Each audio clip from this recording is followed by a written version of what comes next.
magandang gabi po sa ating lahat. Ito po yung aming mga bubuksan sa Pasko. Yan. No? Ang daming regalo. Oh, ito halika din. Dito sa kwarto ko sa nag-charge ako lobat na yung phone. Ako din, naka-charge kasi. Ito yung aming Belen.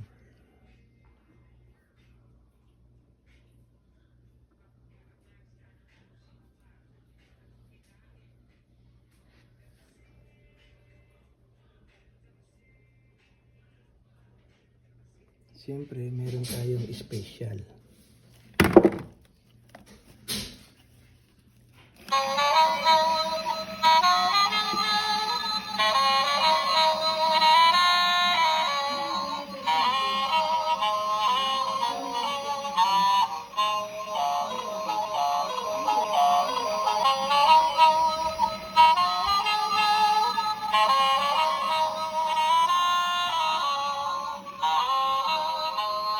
Pagdating ng Pasko, ito mapupuno to ng mga laman. Lalagyan niya ng laman.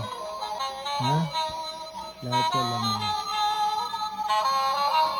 Tapos kanya silang bukas yan. Bubukasan na yan.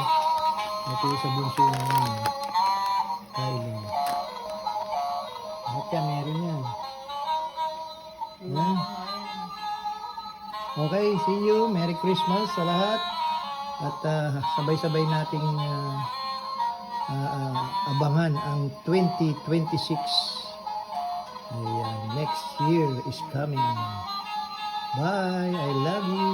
I love you all.